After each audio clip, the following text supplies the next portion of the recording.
Welcome back, everybody. At this point, I would like to cover UPC codes and FNSKU codes. So let's talk about them and what they are, because moving forward now, you're going to need to understand about these different codes. A UPC code, UPC stands for Universal Product Code, and you will have seen a UPC code many times. Every time you buy something, either in a store, offline, or you buy something online, it has a UPC code on it. And when you go into a store, a physical store, and buy something, and you go to the checkout, the UPC code, that's what gets scanned at the checkout. So you know exactly what I'm talking about. Every product has its own unique UPC code. That is every product, not every unit of a product. So for example, if you were selling a rear bicycle light and you had a UPC code for that rear bicycle light, you could sell as many units of that rear bicycle light, it would be the same UPC code. But if then you decided to sell a front bicycle light, or perhaps a pack of 2 lights, a front light and a back light, that would become a different product and it would need its own UPC code.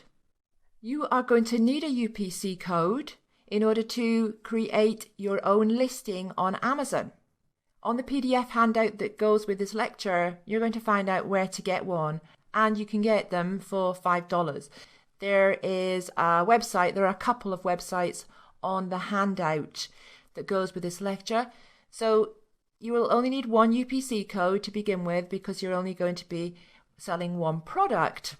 And when you purchase a UPC code, you're just purchasing the number.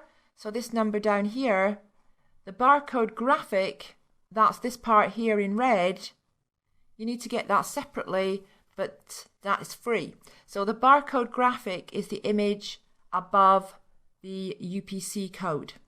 When you purchase a UPC code, very often you can download the graphic right there from the website you purchased the UPC code from. If not, on the PDF handout, I have given you a website you can go to online and download the graphic. And once again, you pay for the UPC code, they're $5 each, but you don't pay for the graphic. As well as UPC codes, we have something called an FNSKU code.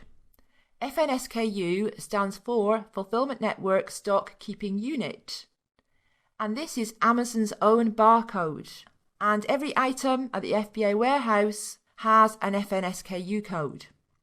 At this point in the course, we have talked about FBA and why you should use it. We haven't talked about the procedure yet for sending your stock to FBA. We haven't got there yet. We'll be getting there a little bit later on. But when you do send your stock to FBA, to the warehouse, your units must have a barcode on them when they arrive at the FBA warehouse. If they don't, they'll be rejected. So they either must have a UPC code on them or an FNSKU. If they have a UPC code on them, Amazon will affix their own FNSKU label over the top of your UPC code. But you have to pay for that. Therefore, it makes sense to put your own FNSKU code label on the items. Either you do it yourself or you have it done at a third-party inspection company such as FBA Inspection. Because if you have the FNSKU code on your items, you don't need to have the UPC code on your items. And in fact, you can only have one code visible.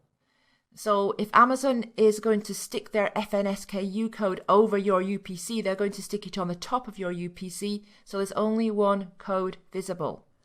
Okay, now I've tried to make this as clear as possible. Make sure you download the PDF handout, but if you do have any questions about this lecture, then please do ask on the Q&A. Okay, let's move on.